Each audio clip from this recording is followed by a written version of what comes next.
আসসালামু আলাইকুম। আজ শনিবার 9 আগস্ট 2025। আমন্ত্রণ ফ্রেন্ডলি মোবাইল প্রবাস টাইম বুলেটিনে আপনাদের সাথে আছি আমি মাহমুদ রহমান। শুরুতেই জানাবো শিরোনাম। ওমানের কৃষিতে সবুজের বিশ্বায়ন, প্রবাসীদের ঘামে স্বপ্ন বুনছে পরিবার। ওমানে হঠাৎ অসুস্থ প্রবাসী, হাসপাতালে নেওয়ার পর মৃত্যু ঘোষণা। প্রবাসীদের সুখবর দিয়েছি, বিদেশ থেকেই ভোট দেবেন রেমিটেন্স যোদ্ধারা। আমিরাতের বিমানে বোমা হামলা, নিহত 40 সেনা।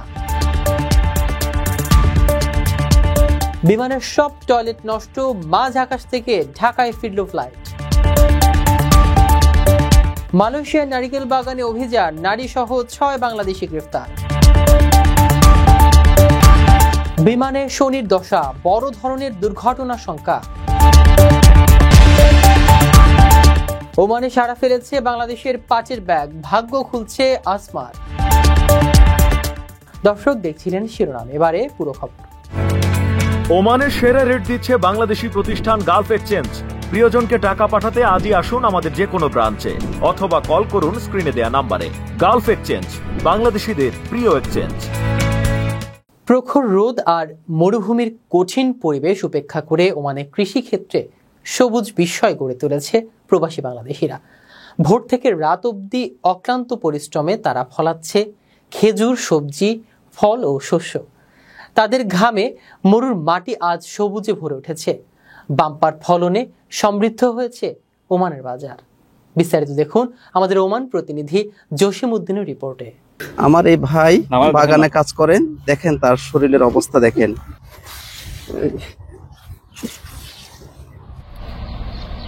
প্রখর রোদ, শুষ্ক বাতাস, মরুভূমির তপ্ত মাটি, এই কঠিন পরিবেশেও থামেনি প্রবাসী বাংলাদেশিরা। তাদের হাতের মুঠোয় কোদাল, কাঁধে দায়িত্ব আর হৃদয়ে স্বপ্ন। ওমানে কৃষিক্ষেত্রে তারা গড়ে তুলেছে সবুজের বিস্ময়। ভোরের আলো ফোটার আগেই তারা নেমে পড়েন মাঠে। ঘন্টার পর ঘন্টা বিন্দু বিন্দু ঘাম ঝরিয়ে মরুর বুকে ফলাচ্ছে খেজুর, সবজি, ফল ও শস্য। প্রতিটি ফসলের সাথে জড়িয়ে আছে তাদের মেহনত, ত্যাগ আর পরিবারের জন্য অবিরাম ভালোবাসা। তারা শুধু কৃষক নন, তারা স্বপ্ন বুননকারী। তাদের ঘামে ওমানের মাটি আজ সবুজে ভরে উঠেছে, বাম্পার ফলনে ভরে উঠেছে বাজারগুলো। জি ভাইয়া, বাগানে কাজ করে মানুষ আমি জানি, কিন্তু বাগানে এত কষ্ট করে এইটা তো কখনো দেখি না, এই প্রথম দেখলাম। আমার এই ভাই বাগানে কাজ করেন, দেখেন তার শরীরের অবস্থা দেখেন। এই পরিশ্রম করে বাংলাদেশে টাকা পাঠান ওনারা, ওনাদের অবস্থা দেখেন। এই যে ওনার শার্ট পুরো ভিজে গেছে, দেখেন। শার্টটা খোলেন, শার্টটা খোলেন, শার্টটা খোলেন। এটা চিপান, এটা থেকে কি পরিমাণ পানি আসে দেখি।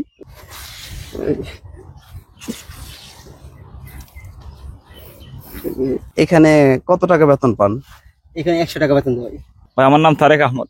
তারেক আহমদ। তারেক আহমদ ভাই, আপনার স্যালারি কত? স্যালারি আমি এই সাথের বাগানে কাজ করি, স্যালারি 120 টাকা। 120 রিয়াল। তো আমরা জানতাম মানুষের বাগানে কাজ করে, কিন্তু বাগানে এই পরিমাণ পরিশ্রম করে এটা তো কখনো দেখি নাই, এই প্রথম দেখলাম আমি। এই যে ভাইয়ের অবস্থা দেখেন, প্রচুর পরিশ্রম, মানে জীবন শেষ। তো এখানে কি কাজ করেন আপনারা?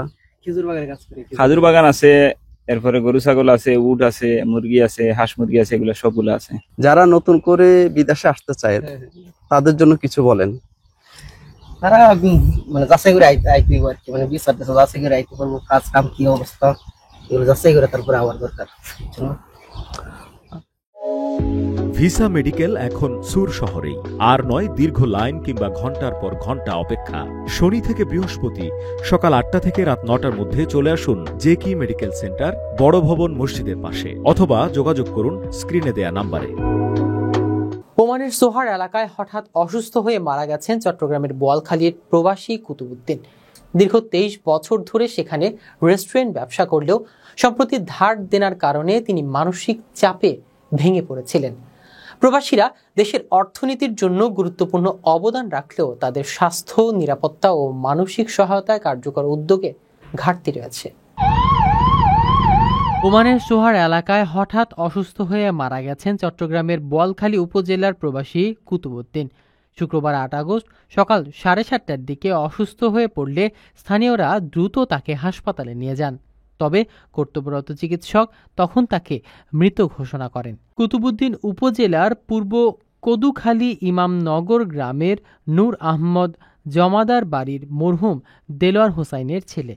দীর্ঘ 23 বছর ধরে তিনি ওমানে বসবাস করছিলেন এবং সেখানে নিজের একটি রেস্টুরেন্ট পরিচালনা করতেন। তার স্ত্রী, এক ছেলে ও এক মেয়ে ওমানেই থাকেন। সর্বশেষ তিনি 7 বছর আগে দেশে এসেছিলেন। পরিবার জানায়, গেল কয়েক মাস ধরে ধার দেনার চাপে মানসিকভাবে ভেঙে পড়েছিলেন কুতুবুদ্দিন। মৃত্যুর দিন ভোরে শারীরিক অসুস্থতা দেখা দিলে তাকে হাসপাতালে নেওয়া হয়, কিন্তু তাকে আর বাঁচানো সম্ভব হয়নি। নিহতের বড় ভাই জানান, মরদেহ দেশে ফেরানোর প্রক্রিয়া চলছে। প্রবাসীদের জীবন সংকট ও মানসিক চাপ নিয়ে প্রশাসনের তেমন কোনো নজরদারি নেই বলেই অভিযোগ অনেকের।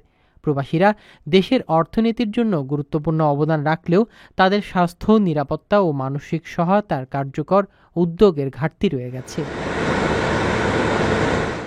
আপনার স্বপ্নগুলো আকাশ ছুবে প্রবাসীর হেলিকপ্টারের মাধ্যমে। বিয়ে, জন্মদিন অথবা যে কোনো বিশেষ প্রয়োজনে হেলিকপ্টার ভাড়া করতে যোগাযোগ করুন স্ক্রিনে দেয়া নাম্বারে। প্রবাসীর হেলিকপ্টার, নিরাপদ ও সাশ্রয়ী বাহনের বিশ্বস্ত নাম। নির্বাচন কমিশন প্রবাসীদের জন্য পোস্টাল ব্যালটের মাধ্যমে ভোট দেওয়ার ব্যবস্থা চালুর সিদ্ধান্ত নিয়েছে। অনলাইনে নিবন্ধন করে তারা বিদেশ থেকে প্রতীক সম্বলিত ব্যালট পেপারে ভোট দিতে পারবেন। বিশেষজ্ঞরা মনে করছেন, উদ্যোগটি প্রবাসীদের ভোটাধিকার নিশ্চিত ও গণতন্ত্রকে শক্তিশালী করবে। বিস্তারিত প্রতিবেদনে। নির্বাচন কমিশন ইসি প্রবাসী ভোটারদের জন্য পোস্টাল ব্যালটের মাধ্যমে ভোট দেওয়ার ব্যবস্থা নিশ্চিত করতে যাচ্ছে। এতে প্রার্থী চূড়ান্ত হওয়ার আগে দলীয় ও স্বতন্ত্র প্রার্থীদের প্রতীকসহ ব্যালট পেপার প্রবাসীদের কাছে পাঠানো হবে। বৃহস্পতিবার 7 আগস্ট নির্বাচন কমিশনার ব্রিগেডিয়ার জেনারেল অবসরপ্রাপ্ত আব্দুল ফজল মোহাম্মদ সালাউদ্দিন এই তথ্য জানিয়েছেন। তিনি বলেন, প্রবাসীরা ভোট দিতে চাইলে অনলাইনে রেজিস্ট্রেশন করতে হবে। সেপ্টেম্বর থেকে প্রবাসী ভোটারদের বিভিন্ন বিষয়ে অবহিত করার ব্যবস্থা নেওয়া হবে। আগামী ডিসেম্বরের প্রথমার্ধে জাতীয় নির্বাচনের তফসিল ঘোষণা করা হবে।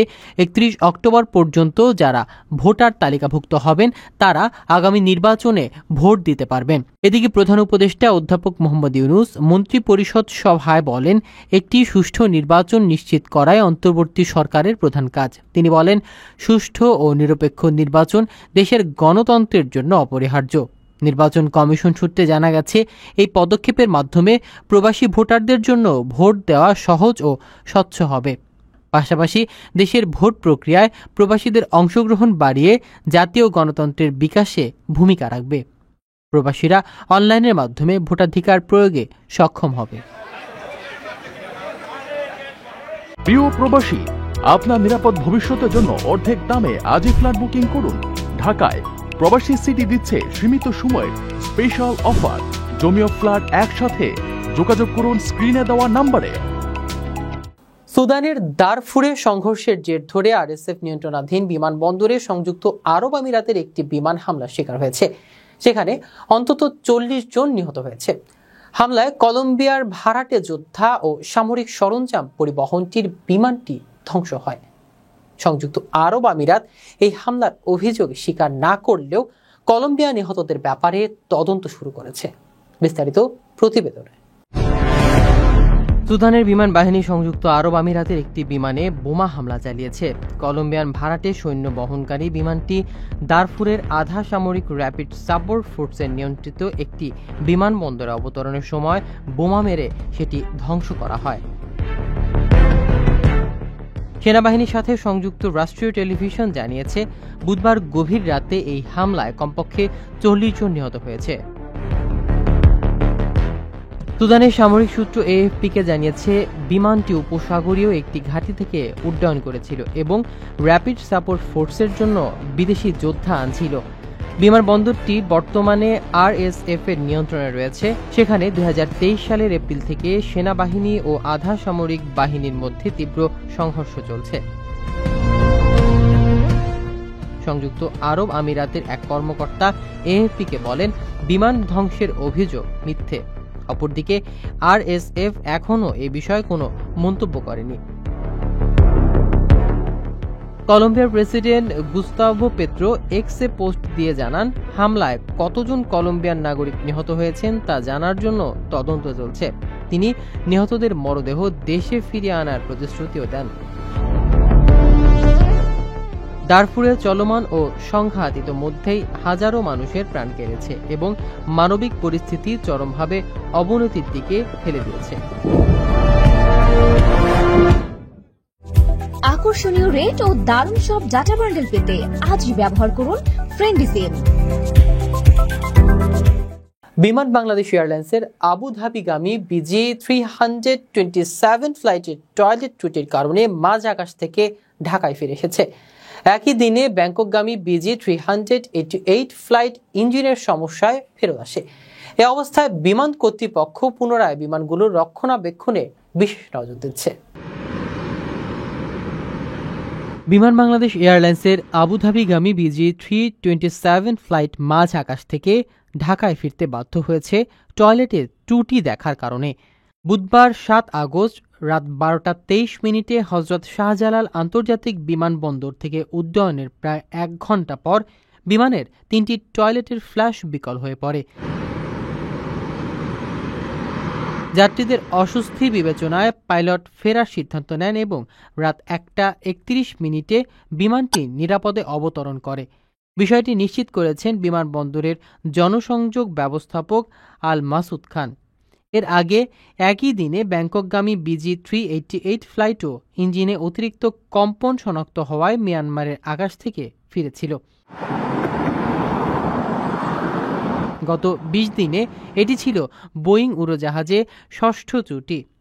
বিমান সূত্র জানায়, সম্প্রতি সময়ে দাম্মাম, শারজাহ, চট্টগ্রাম ও দুবাই রুটের বিভিন্ন ফ্লাইটও যান্ত্রিক সমস্যায় পড়ে মাঝপথে ফিরতে বা বিলম্বে পৌঁছাতে বাধ্য হয়েছে। বিশেষজ্ঞদের মতে বহরে থাকা পুরনো উড়োজাহাজের নিয়মিত রক্ষণাবেক্ষণ ও প্রযুক্তিগত সক্ষমতা বাড়ানো জরুরি হয়ে পড়েছে। বিমান কর্তৃপক্ষ জানিয়েছে, যাত্রীদের বিকল্প ফ্লাইটে গন্তব্যে পাঠানো হচ্ছে এবং সংশ্লিষ্ট উড়োজাহাজের ত্রুটি সারাতে প্রকৌশলীরা কাজ করে যাচ্ছে। মালয়েশিয়ার কাম্পুং তুয়ালাং 7 এলাকায় বিশেষ টহল অভিযানে 6 বাংলাদেশি গ্রেফতার হয়েছে, যাদের মধ্যে 2 জন নারী রয়েছে। তারা দেহ ব্যবসা ও পতিতাবৃত্তির অভিযোগে সন্দেহভাজন। পাশাপাশি কয়েকজনের বৈধ ভ্রমণনথিও নেই। পুলিশ বর্তমানে তাদের বিরুদ্ধে যথাযথ আইনি ব্যবস্থা নিতে প্রস্তুত এবং এই ধরনের অভিযান প্রবাসী কর্মীদের সুরক্ষা এবং আইন শৃঙ্খলা রক্ষায় গুরুত্বপূর্ণ ভূমিকা পালন করবে। মালয়েশিয়ার কাম্পুং তোয়ালাং 7 এলাকায় বিশেষ টহল অভিযানে 6 বাংলাদেশি নাগরিককে গ্রেফতার করেছে ইপোহ পুলিশ। অভিযানের সময় তাদের মধ্যে 2 জন নারীও রয়েছেন। পুলিশ জানায়, তাদের বয়স 32 থেকে 49 বছরের মধ্যে। গ্রেফতারকৃতদের মধ্যে 2 জন নারী ও 2 জন পুরুষের বৈধ ভ্রমণনথি নেই বলেও সন্দেহ করা হচ্ছে। পুলিশের প্রধান সহকারী কমিশনার আবাং জাইলান আবেদিন আবাং আহমেদ বলেন, গত বৃহস্পতিবার সন্ধ্যা 7টা 30 মিনিটে নারিকেল বাগানে অভিযান চালিয়ে তাদের আটক করা হয়। গ্রেফতারকৃতরা পতিতাবৃত্তি ও দেহ ব্যবসায় জড়িত থাকার অভিযোগও সন্দেহজনক। ঘটনাস্থল থেকে গুরুত্বপূর্ণ আলামত জব্দ করা হয়েছে বলে জানান তিনি। গ্রেফতারকৃতদের বিরুদ্ধে মালয়েশিয়ার দণ্ডবিধি 372 ধারা ও 1959/63 সালের অভিবাসন আইনের 6(1)(c) ধারার মামলা দায়ের করা হয়েছে। পুলিশ তাদের বিরুদ্ধে প্রয়োজনীয় আইনি ব্যবস্থা নিতে প্রস্তুত রয়েছে। মালয়েশিয়ায় অবৈধ অভিবাসন ও মানব পাচারের বিরুদ্ধে দেশটির সরকার কঠোর অবস্থান নিয়েছেন। বিভিন্ন সময় অপরাধ দমন অভিযান চালিয়ে অবৈধ ও সন্দেহভাজন বিদেশিদের গ্রেফতার করা হচ্ছে।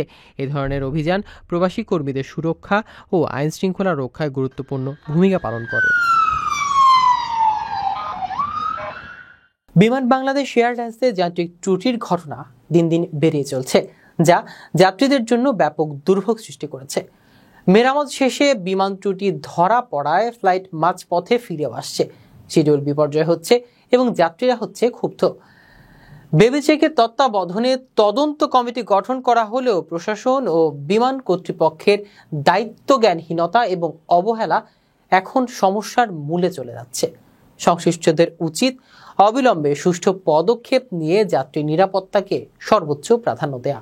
বিস্তারিত প্রতিবেদনে।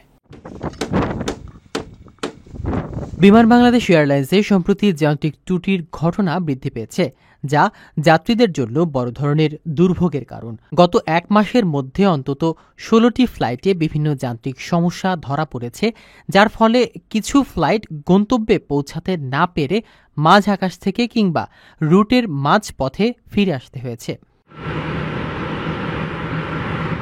বিশেষ করে ঢাকা থেকে আবুধাবিগামী BJ 327 ফ্লাইট টয়লেট ব্যবস্থাপনায় ত্রুটির কারণে মাঝ আকাশ থেকে ফিরে আসে, যা যাত্রীদের মধ্যে আতঙ্কের সৃষ্টি করে।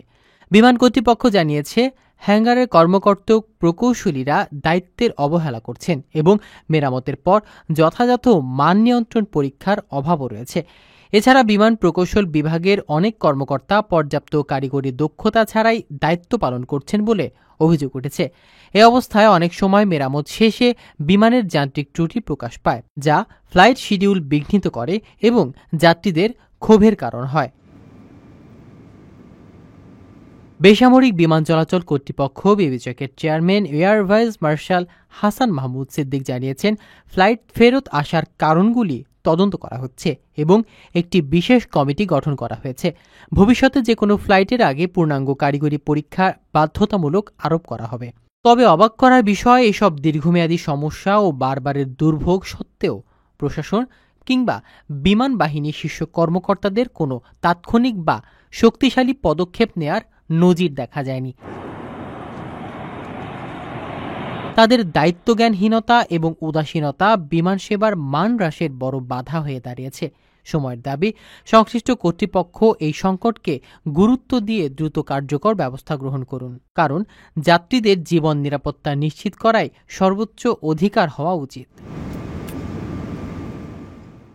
শরীয়তপুরের আসমা আক্তার শারীরিক প্রতিবন্ধী হওয়া সত্ত্বেও নিজের দৃঢ় মনোবল ও পরিশ্রমের মাধ্যমে নিজেকে নতুন করে সাজিয়ে তুলেছে। তিনি পাটের ব্যাগ তৈরি করে দেশ ছেড়ে এখন বিদেশেও ব্যাপক সাড়া ফেলেছে। ওমান থেকে 1 লাখ পিস পাটের পণ্য রপ্তানির অর্ডার পেয়েছে, কিন্তু আর্থিক সমস্যা ও কর্মস্থল সংকটে এখন হিমশিম খেয়ে যাচ্ছে। তাই তিনি সরকারের শরণাপন্ন হচ্ছেন, যাতে দফতর ও প্রশাসন থেকে তাকে বিশেষ সহযোগিতা দেওয়া হয়। বিস্তারিত প্রতিবেদনে। শরীয়তপুরের ডোমসার ইউনিয়নের কোয়ারপুর গ্রামের শারীরিক প্রতিবন্ধী আসমা আক্তার নিজের দৃঢ় মনোবল ও পরিশ্রমের মাধ্যমে নিজের জীবনের আলো দেখিয়েছেন। পলিথিনের ক্ষতিকর প্রভাব রোধে সচেতন হয়ে তিনি পরিবেশ বান্ধব পাটের ব্যাগ তৈরি শুরু করেন। শুরুতে ছোট পরিসরে কাজ করলেও মানসম্মত ও আকর্ষণীয় নকশার কারণে তার ব্যাগ দ্রুত জনপ্রিয়তা পায়। বর্তমানে আসমার তৈরি পাটের ব্যাগ শুধু দেশে নয়, বিদেশেও যাচ্ছে। সম্প্রতি ওমানের একটি শপিং মল থেকে 1 লাখ পিস পাটের ব্যাগ রপ্তানির অর্ডার পেয়েছেন তিনি। এই উদ্যোগে তার গ্রামের বহু বেকার নারী কাজের সুযোগ পাচ্ছেন এবং নিজস্ব আয়ের পথ খুলেছে। তবে এত বড় অর্ডার পূরণের আর্থিক সহায়তা ও পর্যাপ্ত কর্মসংস্থান না থাকায় তিনি সমস্যায় পড়েছেন। স্থান সংকুলান ও আধুনিক যন্ত্রপাতির অভাব উৎপাদন বাড়ানোর পথে প্রধান অন্তরায় হয়ে দাঁড়িয়েছে। আসমা বলেন, সরকারি বা বেসরকারি সহযোগিতা পেলে আরও বেশি নারীকে যুক্ত করে রপ্তানি কার্যক্রম বাড়ানো সম্ভব হবে, কিন্তু এমন সম্ভাবনাময় উদ্যোগকে টেকসই করতে প্রশাসনের বা সংশ্লিষ্ট দপ্তরের বিশেষ নজর এখনো পড়েনি। সংশ্লিষ্ট কর্তৃপক্ষের উদাসীনতা দূর হলে আসমার মতো উদ্যোক্তারা দেশের অর্থনীতিতে বড় অবদান রাখতে পারবেন। দর্শক, দেখছিলেন ফ্রেন্ডলি মোবাইল প্রবাস টাইম বুলেটিন। শেষ করার আগে শিরোনামগুলো জানিয়ে দিচ্ছি আরো একবার। ওমানের কৃষিতে সবুজের বিশ্বায়ন, প্রবাসীদের ঘামে স্বপ্ন বুনছে পরিবার। ওমানে হঠাৎ অসুস্থ প্রবাসী, হাসপাতালে নেওয়ার পর মৃত্যু ঘোষণা। প্রবাসীদের সুখবর দিয়েছি, বিদেশ থেকেই ভোট দিবেন রেমিটেন্স যোদ্ধারা। আমিরাতের বিমানে বোমা হামলা, নিহত 40 সেনা। বিমানের সব টয়লেট নষ্ট, মাঝ আকাশ থেকে ঢাকায় ফিরল ফ্লাইট। মালয়েশিয়ার নারিকেল বাগানে অভিযান, নারী সহ 6 বাংলাদেশি গ্রেফতার। বিমানে শনির দশা, বড় ধরনের দুর্ঘটনার শঙ্কা। ওমানে সাড়া ফেলেছে বাংলাদেশের পাটের ব্যাগ, ভাগ্য খুলছে আসমার। এই ছিল ফ্রেন্ডলি মোবাইল প্রবাস টাইম বুলেটিনে আজকের আয়োজনে। প্রবাসের সর্বশেষ সংবাদ পেতে ভিজিট করুন probastimes.net, সাবস্ক্রাইব করুন আমাদের ইউটিউব চ্যানেল এবং চোখ রাখুন ফেসবুক পেজে। পরবর্তী বুলেটিন দেখার আমন্ত্রণ জানিয়ে আজকের মতো বিদায় নিচ্ছি আমি মাহমুদ রহমান। সে পর্যন্ত সবাই ভালো থাকবেন, নিরাপদে থাকবেন। আল্লাহ হাফেজ।